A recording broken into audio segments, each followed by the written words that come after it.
నమస్తే, welcome to Suman TV. ఆడవాళ్ళలో ఎక్కువగా వచ్చేటువంటి క్యాన్సర్లో మనం చూసుకున్నట్లయితే బ్రెస్ట్ క్యాన్సర్ ఒకటి. సో ఈ బ్రెస్ట్ క్యాన్సర్ని ఏ రకంగా మనం రికగ్నైజ్ చేయగలుగుతాము, బ్రెస్ట్ క్యాన్సర్కి ఎటువంటి స్క్రీనింగ్స్ చేసుకోవాల్సిన అవసరం ఉంటుంది, రాకుండా ఎటువంటి జాగ్రత్తలు తీసుకోవాలి, సో ఈ విషయాలన్నిటిపై కూడా అవగాహన కల్పించేందుకు మనతో పాటు ఉన్నారు డాక్టర్ గీతా గారు, సర్జికల్ ఆంకాలజిస్ట్. నమస్కారం అమ్మా. మ్యామ్, సో ఎక్కువ మంది లేడీస్ లో మనం చూసేది ఒకటి సర్వైకల్ క్యాన్సర్, రెండోది బ్రెస్ట్ క్యాన్సర్ ఎక్కువగా చూస్తూ ఉంటాం. సో బ్రెస్ట్ క్యాన్సర్ విషయానికి వచ్చేటప్పటికి మనకి ఎలాంటి సిమ్టమ్స్ ఏవైనా తెలుస్తాయా, లేకపోతే కేవలం వంశపారంపర్యంగా మాత్రమే వచ్చే అవకాశం ఉంటుంది? లేదమ్మా, వంశపారంపర్యంగా వచ్చే హెరిడిటరీ బ్రెస్ట్ క్యాన్సర్స్ అనేది 5 to 10%. మిగతా అన్ని ఎవరికైనా రావచ్చు, ఎప్పుడైనా రావచ్చు. ఓకే, వయసు కూడా అంత నిమిత్తం లేదు. అండ్ ఇదేంటంటే కారణాలు వెళ్తే రిస్క్ ఫ్యాక్టర్స్ మనం చెప్పుకోవచ్చు. ఎందుకంటే ఇప్పుడు లేడీస్ అంటే టీనేజర్స్ కా నుంచి తీసుకుంటే అన్ని మారినాయి అనమాట. ఏజ్ ఆఫ్ మెనార్కీ, పెద్ద మనిషి ఏజ్ తగ్గింది. అంతకుముందు మన జనరేషన్కి 14-15 అయితే ఇప్పుడు 10-11. అండ్ ఏజ్ ఆఫ్ మెనోపాస్ కూడా పెరిగింది. ఒకప్పుడు 46 కల్లా మెన్సెస్ అయిపోయి ఇప్పుడు 50-51 కూడా నెలసరి వస్తుంది. అండ్ నెంబర్ ఆఫ్ చిల్డ్రన్ తగ్గారు. 7, 8, 10 మంది కూడా ఉన్న రోజులు ఒక జనరేషన్స్, కొన్ని జనరేషన్స్ క్రితం. తర్వాత ఇప్పుడు ఒకళ్ళు, ఇద్దరు, లేకపోతే అసలు లేకుండా ఉంటాం.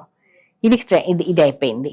అండ్ మనము ఊబకాయము, మనం తినే అంటే సెడెంటరీ లైఫ్ స్టైల్స్, మనం కూర్చొని చేసే పనులే ఎక్కువ.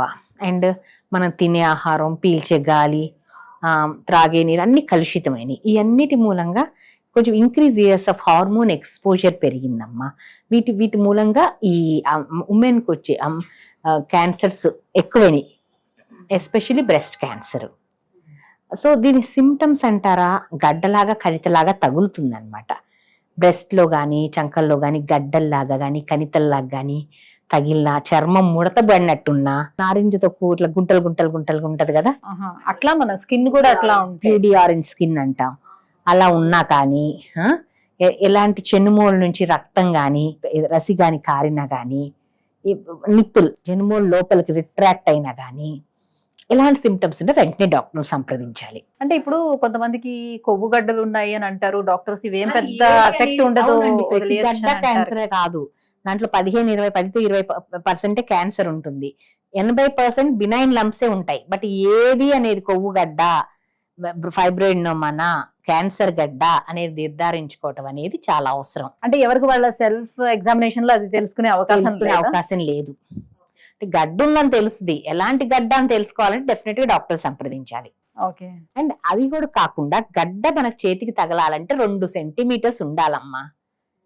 అగ్రెసివ్ అంటే బ్రెస్ట్ క్యాన్సర్ కూడా వేరీడ్ బయాలజీ ఉంటుంది అనమాట.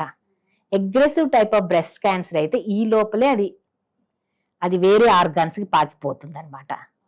సో అందుకని అప్పటి వరకు మనం ఆగకూడదు. అందుకనే చెప్పేది ఏంటంటే ప్రతి లేడీస్ అందరూ, ప్రతి వాళ్ళు కూడా, స్త్రీలు అందరూ కూడాను 40 దాటాక ప్రతి ఇయర్లీ మ్యామోగ్రఫీ అని, స్క్రీనింగ్ మ్యామోగ్రఫీ అంటాం. స్క్రీనింగ్ మ్యామోగ్రఫీ చేయించుకోవటం వలన చాలా సూక్ష్మ దశలో తెలుస్తుంది అనమాట. అంటే ఎందుకని ఏజ్ క్రైటీరియా 40 అని ఎందుకు ఉన్నది? బిఫోర్ 40 చెయ్యకూడదు అని కాదు, ఏమైనా లంప్ ఉంటే చెయ్యొచ్చు. బట్ ఆ ఏజ్ లో బ్రెస్ట్ డెన్స్ గా ఉంటుందమ్మా కొంచెం. అప్పుడు మ్యామోగ్రఫీ అంతగా సెన్సిటివ్ కాదని చెయ్యమన్నమాట. అండ్ ఏంటంటే చేతికి తగలాలంటే 2 సెంటీమీటర్స్ ఉండాలని చెప్పి, చిన్న ఉసురుగాయ సైజ్, చెరీ సైజ్ ఉండాలా. మ్యామోగ్రఫీలో చాలా చిన్నగా సూక్ష్మ దశలో మిల్లీమీటర్ సైజ్, ఆవగింజ సైజ్ లోనే తెలుస్తుంది. ఓకే. సో దానివల్ల ఫ్యూచర్ ఎఫెక్ట్స్ అనేది చాలా తక్కువ ఉంటాయి అన్నమాట. ఇయర్లీ మనం నార్మల్ గా కొన్ని క్యాన్సర్స్ కి స్క్రీనింగ్ పరీక్షలు 1 or 3 years ఒకసారి అట్లా చేయించుకుంటాం కదా, అలా చేయించుకోవడానికి దీనికి స్కోప్ లేదు కదా మ్యామోగ్రామ్ చేయించుకోవడానికి. సో ఎట్లా తెలుసుకుంటాం అసలు? బిఫోర్ మనం తెలుసుకోవాలి అని అంటే నాకుందా లేదా అని బిఫోర్ ఒకవేళ మ్యామోగ్రఫీ ద్వారానే తెలుస్తుంది. మ్యామోగ్రఫీ అంటే 40 years దాటాలి అని అన్నారు కదా. సో ముందు కొంచెం అంటే మనకి ఇండియాలో చూసుకుంటే నిజంగానే compare to the west 10 years age of incidence of breast cancer తక్కువ అమ్మా. 40 లోపల కూడా మనకి ఎక్కువ మంది కనిపిస్తున్నారు బ్రెస్ట్ క్యాన్సర్స్ వచ్చిన వాళ్ళు. బట్ కొంచెం అప్రమత్తంగా ఉండాలి. ఎలాంటి చిన్న చేంజెస్ ఉన్న బ్రెస్ట్ లో వెంటనే డాక్టర్ని సంప్రదించాలి. ఓకే. అల్ట్రాసౌండ్ బ్రెస్ట్ చేయించుకోవచ్చు. 40 ముందు కూడాను. సో ఇది క్యాన్సర్ ఉంది అని తెలియని తర్వాత సో ట్రీట్మెంట్ ప్రొసీజర్ అనేది ఏ రకంగా ఉంటుంది? సో ట్రీట్మెంట్ లో భాగంగా ఖచ్చితంగా బ్రెస్ట్ ని మనం తీసేయాల్సిన అవసరం ఎంతవరకు ఉంటుంది అని? అంటే బ్రెస్ట్ తీసేస్తాం అనేది ఒకప్పుడమ్మ, ఒక 4 దశాబ్దాలు 5 దశాబ్దాల క్రితం. ఇప్పుడు ఎవ్వరు అంటే బ్రెస్ట్ అంటే చాలా కేసెస్ లో ఏదో ఎక్సెప్షనల్ ఫ్యూ కేసెస్ తప్ప బ్రెస్ట్ కన్జర్వింగ్ సర్జరీసే చేస్తాం. బ్రెస్ట్ మొత్తం తీయాల్సిన అవసరం లేదు. దాని వరకు విత్ నార్మల్ టిష్యూ తీసి రేడియేషన్ ఇస్తే బ్రెస్ట్ మొత్తం తీసిన దానికి ఎంత ఆంకలాజికల్ ఎంత సేఫ్, ఇది కూడా అంతే సేఫ్. సో ఉమెన్ బ్రెస్ట్ కోల్పోవటం అనేది స్త్రీలకి ఏ ఏజ్ స్త్రీలకైనా కూడా అది ఒక సైకలాజికల్ ఇంపాక్ట్ అనేది ఉంటుందమ్మా.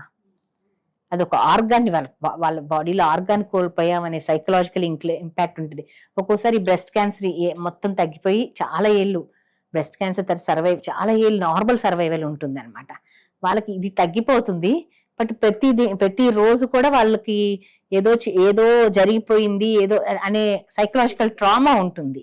అందుకని బ్రెస్ట్ తీయకుండా అదొక్క పార్ట్ తీసి బ్రెస్ట్ అంతా అలానే ఉంచేటట్టే చేస్తున్నాం ఇప్పుడు బ్రెస్ట్ కన్జర్వింగ్ సర్జరీ. ఒకవేళ తీయాల్సి వచ్చేటప్పుడు కూడా ఏమైనా ఆర్టిఫిషియల్ గా వాళ్ళకి ఏమైనా అరేంజ్ చేయడం, తీయాల్సి వస్తే రీకన్స్ట్రక్షన్ చేయొచ్చమ్మా. వేరే ఇక్కడ నుంచి కానీ ఫ్రీ ఫ్లాప్ తీసి ఇక్కడ వేస్తాం కానీ, లేకపోతే ఎల్డి ఫ్లాప్ వేసి దాని కింద ఇంప్లాంట్ పెడతాం కానీ, రకరకాల విధాలు ఉన్నాయి రీకన్స్ట్రక్షన్. తీయాల్సి వచ్చినా కూడా రీకన్స్ట్రక్షన్ చేయొచ్చు. ఓకే. సో ఆఫ్టర్ ట్రీట్మెంట్ తర్వాత వాళ్ళ లైఫ్ స్టైల్ అనేది ఏ రకంగా ఉండాలి? ఒకసారి ఒక బ్రెస్ట్ కి వచ్చిందనంటే మళ్ళీ రెండో దానికి కూడా వచ్చే అవకాశం ఎంతవరకు? బ్రెస్ట్ క్యాన్సర్ వచ్చి ఇది బ్రెస్ట్ క్యాన్సర్ ట్రీట్మెంట్ అనేది మల్టీ మోడాలిటీ ట్రీట్మెంట్. సర్జరీ ఉంటుంది, మోస్ట్ ఆఫ్ ద టైమ్స్ లో కీమోథెరపీ ఉంటుంది అండ్ రేడియేషన్ ఉంటుంది. సో ఇవన్నీ ఈ పెర్ముటేషన్ కాంబినేషన్ దాన్ని బట్టి ఆ బయాలజీని బట్టి మనం చేస్తాం. Most important thing breast tumour biology అనమాట. IHC ట్యూమర్ మార్కర్స్ ఉంటాయి అనమాట. Oestrogen receptor, progesterone receptor, HER2 అని అండ్ ప్రొలిఫరేటివ్ ఇండెక్స్. వీటిని బట్టి మనం డిసైడ్ చేస్తాం.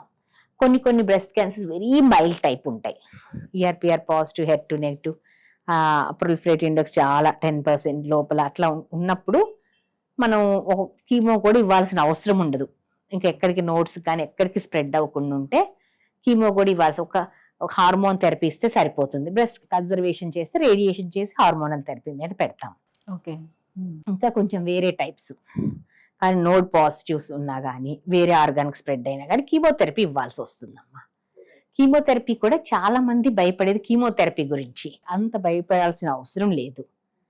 ఇప్పుడు డెఫినెట్ గా నార్మల్గా ఉన్నట్టు ఉండదు కదా, ఏదైనా వచ్చినప్పుడు కొంతవరకు కొంచెం ఉంటాయి కానీ అవి బేరబుల్ గానే ఉంటాయి. అండ్ దాని ఇప్పుడు ఏంటంటే ప్రస్తుతం ఆ కీమోథెరపీ సైడ్ ఎఫెక్ట్స్ కూడా మంచి మెడిసిన్స్ వచ్చినాయి సైడ్ ఎఫెక్ట్స్ ఇచ్చేస్తానికి.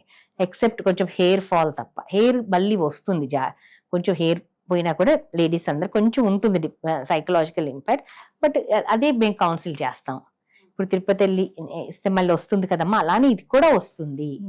డెఫినెట్ గా ఇంకా బాగా ఒత్తుగా వస్తుంది, జస్ట్ ఈ పీరియడ్ వరకే అలా ఉంటుంది అని కౌన్సిల్ చేస్తే చాలా మంది దే ఆర్ ఓకే. అండ్ ఎక్కువ భయపడతారు, అంత భయపడక్కర్లేదు. తాత్కాలికంగా కొంచెం ఇబ్బంది ఉంటుంది, బట్ దే విల్ రికవర్, మంచిగా రికవర్ అవుతారు. అండ్ రేడియేషన్ కూడా ఇప్పుడు ప్రిసిషన్ థెరపీ ఎక్కడ అయితే మనం ఇవ్వాలనుకో అక్కడికి వేరే చోట రేడియేషన్ సైడ్ ఎఫెక్ట్స్ లేకుండా ఉంటున్నాయి. ఇంకా టార్గెటెడ్ థెరపీ కూడా ఉంది. Okay, HER2 positive targeted therapy ఇస్తాము. ఇమ్యూనోథెరపీ అని వచ్చినాయి అనమాట, చాలా అడ్వాన్సెస్ వచ్చినాయి, చాలా అడ్వాన్స్మెంట్. బట్ ఎంత అడ్వాన్స్మెంట్ ఉన్నా చాలా రీసెర్చ్ జరుగుతుంది, చాలా $billions on research in breast cancer and other cancers. But ఏ రీసెర్చ్ ఉన్నా ఎంత మనీ స్పెండ్ చేసినా key to success in cancer is early diagnosis.